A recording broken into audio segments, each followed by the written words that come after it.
Henriette Ekoué, bonjour. Bonjour. Comment réagissez-vous à la mort d'Anissé Ekané? Je suis en colère parce que Anissé souffrait d'une insuffisance respiratoire due au Covid.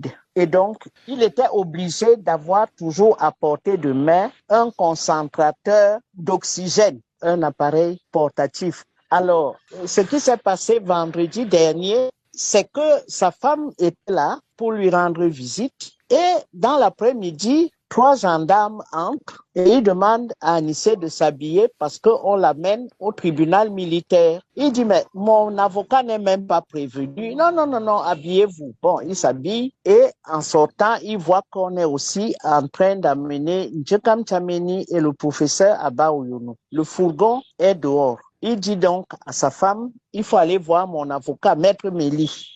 Ils vont au tribunal militaire. L'avocat arrive qui sermonne le commissaire de gouvernement, c'est le nom du procureur là-bas. Et Anissé fait un grand malaise. Il a failli mourir là, ce vendredi-là, vendredi dernier. On a dû le ramener tout de suite à l'infirmerie du camp de la gendarmerie.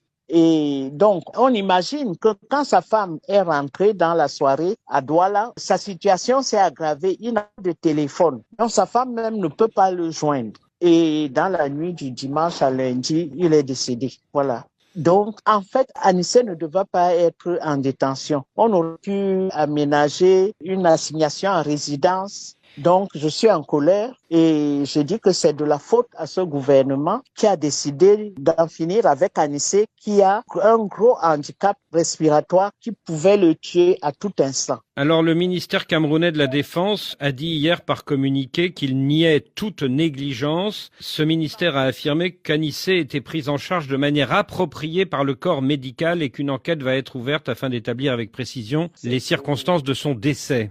C'est faux. Quand il arrive au tribunal, ce vendredi après-midi, c'est là qu'il fait un grand malaise et son épouse m'a dit que c'était proche de la mort. Et dans la nuit de dimanche à lundi, on ne sait pas ce qui s'est passé, il est décédé. Est-ce que depuis son arrestation, le 24 octobre, la famille d'Anissé Ekané et le parti Manidem ont prévenu les autorités militaires et pénitentiaires qu'Anissé Ekané était gravement malade? Si, ils ont prévenu. Ils ont fait des communiqués pour dire que Anissé ne doit pas rester en détention, vu cette détresse respiratoire qu'il avait tout le temps. Voilà, mais ils n'ont pas été écoutés, c'est tout. Henriette Ekoué, vous étiez proche du défunt depuis de nombreuses années. Pourquoi étiez-vous son ami?